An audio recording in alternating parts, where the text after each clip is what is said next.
How you guys doing today?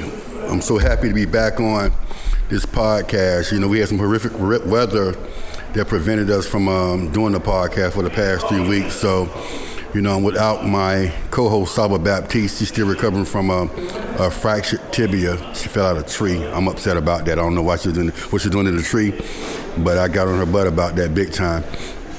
But today's topic is going to be about no complaining and college recruitment. And this college recruitment part of the segment would be for fathers who are heavily involved in their kids' recruitment.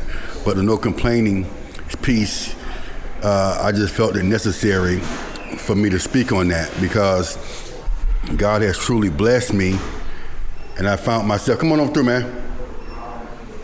Yeah, and I found myself complaining a little bit too much.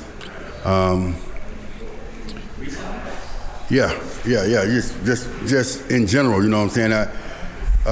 When I have hardships, you know, and it speaks to the Bible, speaks of long suffering. But when you have certain type of hardships, you can either get through it, and I've gotten through all of them. But I find when I did a retort, I found myself complaining just a little bit too much. And I want to tell you guys first, you know, when you're born into the situations like I was born into, you know, my mom had me at 16, my brother at 15, and single parent. And the only father I've truly known is Jesus. Some people say that, but I'm telling you, that's facts. And his grace and his blood covered me through all my transgressions. So I have nothing to complain about. You know, but you find yourself complaining because you see other people with two-parent households and they're in a better situation than you growing up. You wonder why I'm in this situation. How you guys doing? All right. Yes, sir. And so to answer that question, it's no mistakes. Every kid that's born into this world is a gift, and God gives you gifts. As everybody that's born is born with gifts. You know, when you understand that, you got to find out what your gift is. And this, you know, I had a rough journey, but I found what my gift is. And my gift is giving. Love to give, and I understand my responsibility to the Lord.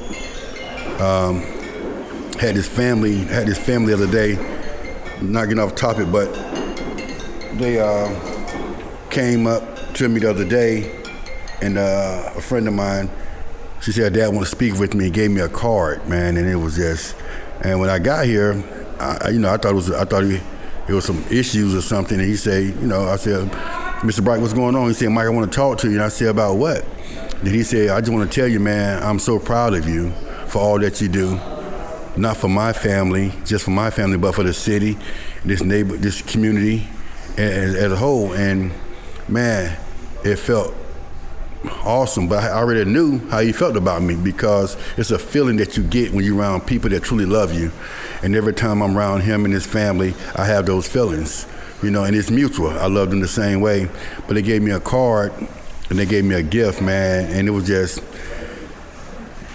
it let you know that I'm doing what I'm supposed to be doing for God, you know, because it didn't go unnoticed, you know, and it kind of puts you, at that moment I felt great, but then when I did a retortment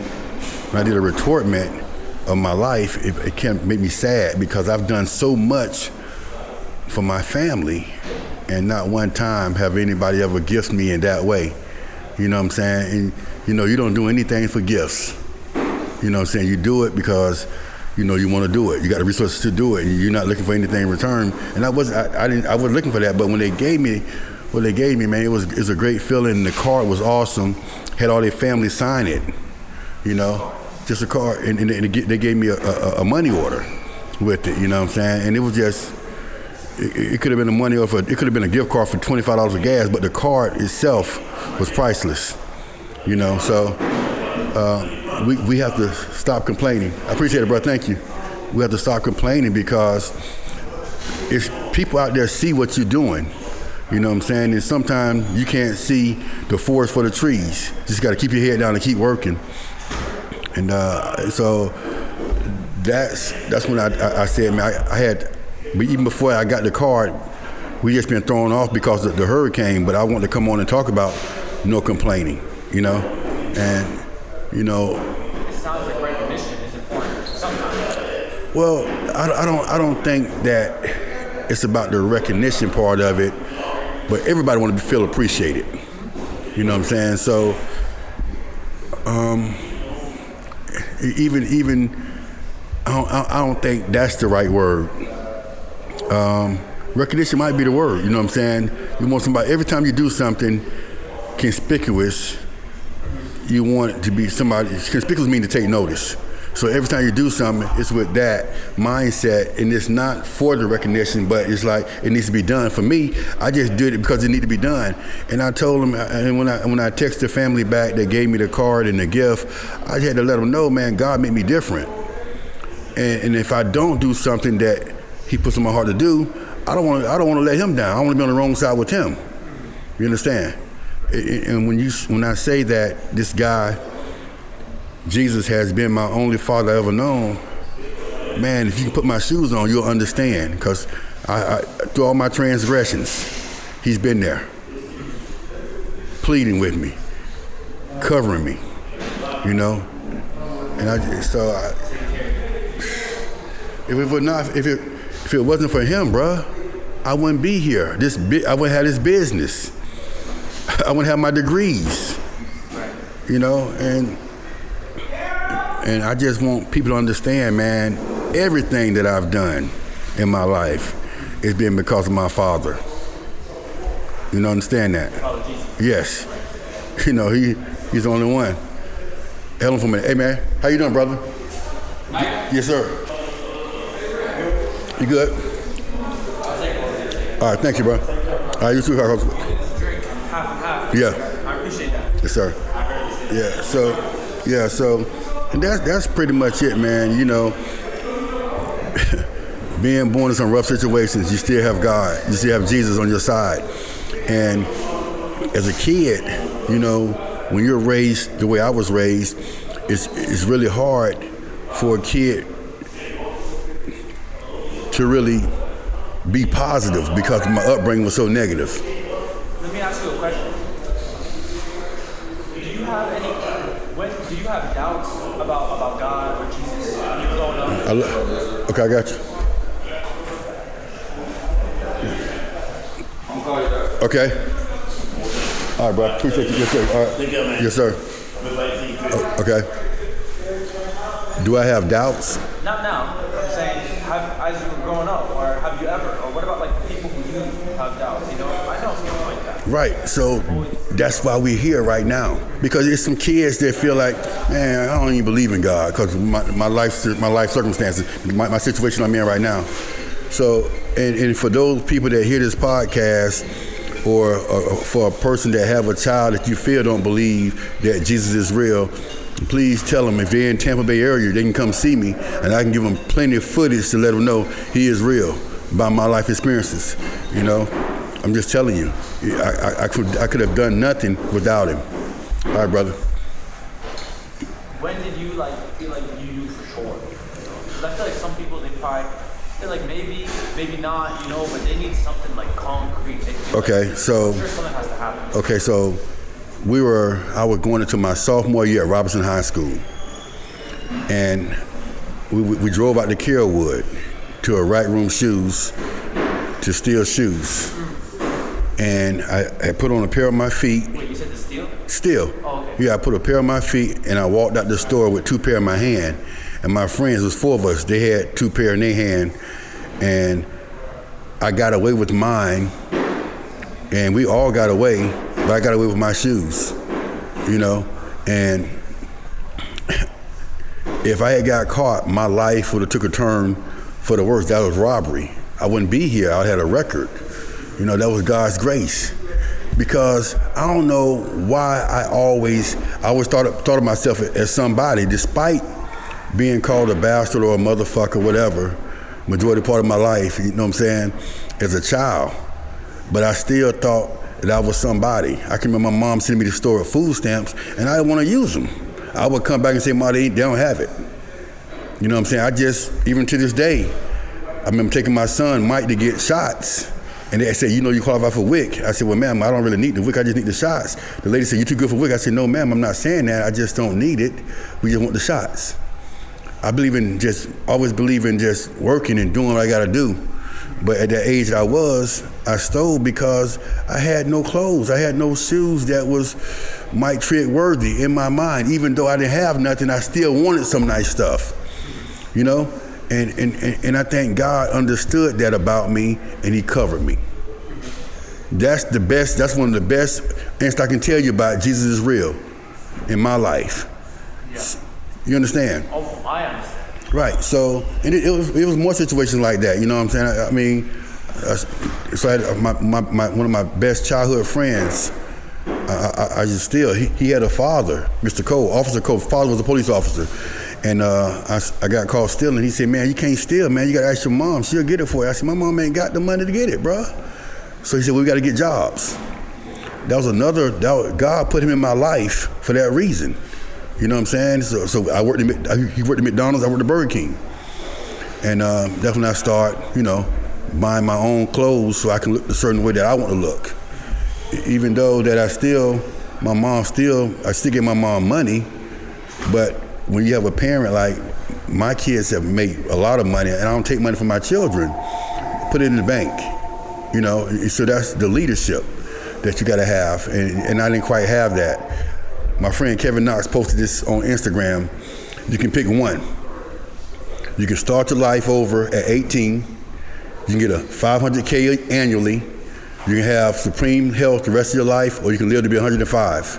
What would you pick? Me? Yeah. Man, live to 105. Wait, do you keep your knowledge that you gain, or you forget? I'm gonna just tell you. You can start your life over at 18. You can get $500K annually. You can live to be 105, or you can have supreme health the rest of your life. You only can pick one. I think the health. Okay. All right. So with me, come on, guys. How you guys doing? All right. So with me, appreciate it. I off the back, I said I want to start my life over 18, just because of where I had my children. But then I thought about it. I say, nah, I have to take the $500K, because if I start my life over 18 with the same leadership, I'll be in the same situation. You understand that? That's what I was thinking. So the $500K, with the knowledge I have right now, I can multiply that. Okay. If you have the knowledge. Right, but I have the knowledge now. But what if 18-year-old you got the money without the knowledge now? Then what would happen? Well, that wasn't a choice. It says right now you can start over 18. That's a choice, or you can take the $500K. So I'll be taking the $500K at 50 years old. Oh, I see. $500K Yeah. Oh yeah. Yeah, you know what I'm saying? Yeah. So that'd be the best thing for me. But I really wanted to start my life over because I want all my kids in one house from the same woman. Yeah. But if I did that, I think I'd be in a similar situation because of leadership. So I chose that.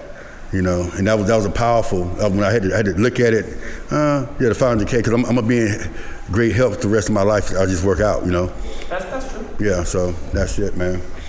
Yeah. But this next segment, man, I want to get into recruitment of all sports. I appreciate you guys. Thank you. All right. No, it's just a little podcast we do. Yes, ma'am. Yes, ma'am. She's doing pretty good. All right, I let her know you asked about her. You too, brother. When you're dealing with your children, not just your sons, but your daughters, but more so, I'm talking about your sons. When you rear your kids to be the best, and they're dogs, and they're coached a certain way from your knowledge, and you place them on a team, and the coach know their ability. Coach them hard, just like you raised them. And then they got to go to a program likewise. They can't go to a software program. They can't. The best coach in college football right now is Kirby Smart. I got two sons. and that playing football right now. I got 4 sons, but I got 2 that's playing. Kirby Smart recruited both of them, but my baby went to Georgia, and from day one he was a dog, and Kirby treated him like a dog. Let's go. I want you to eat. I want to eat with you. That was the message.